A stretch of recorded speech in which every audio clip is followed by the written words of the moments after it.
देश के अंदर जब भी कोई चीफ मिनिस्टर कोई घोषणा करते हैं तो पब्लिक को पूरा विश्वास होता है कि अब इसके ऊपर पूरा काम होगा। लेकिन हरियाणा के अंदर हालत और है।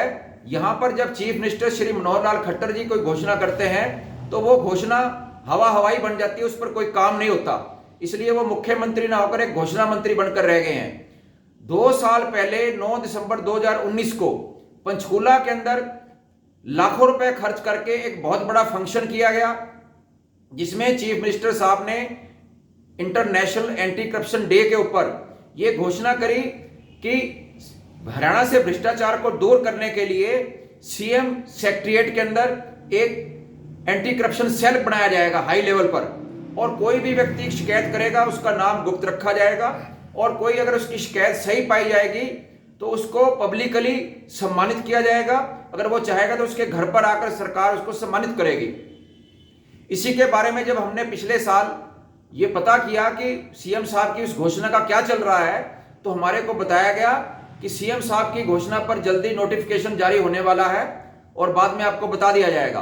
अब हमने 2 साल बाद जब ये आरटीआई लगाई सीएम सचिवालय में कि भाई सीएम साहब ने जो 2 साल पहले घोषणा करी थी भ्रष्टाचार को मिटाने के लिए, तो उसका क्या हुआ, तो उन्होंने बताया, हमारे को ये लेटर भेजा है अभी 14 दिसंबर को। इसमें उन्होंने बताया है कि सीएम साहब ने तो कोई ऐसी घोषणा ही नहीं करी थी।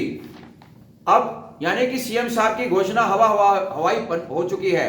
जबकि जब सीएम साहब ने ये 2 साल पहले घोषणा करी थी तो पूरे देश के तमाम अखबारों के अंदर ये एडवर्टाइजमेंट हरियाणा सरकार ने छपवाई थी कि ये सीएम साहब ने घोषणाएं करी हैं।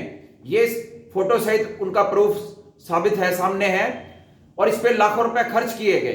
तो अब इससे खुलासे से, जो आरटीआई से खुलासा हुआ है, इससे साबित हो गया है कि माननीय मुख्यमंत्री जो हैं वो मुख्यमंत्री नहीं, सिर्फ घोषणा मंत्री हैं। उनकी घोषणाओं पर कोई काम नहीं होता।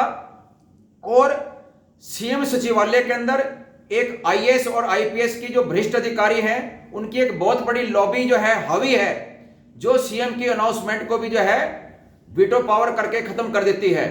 जिसी के कारण से पूरे हरियाणा के अंदर बड़ी भ्रष्टाचार हो रहा है। एचपीएससी के अंदर, हरियाणा स्टाफ सिलेक्शन कमीशन के अंदर नौकरियां सरेआम चौराहे पे बिक रही हैं। सभी दफ्तरों में भ्रष्टाचार है।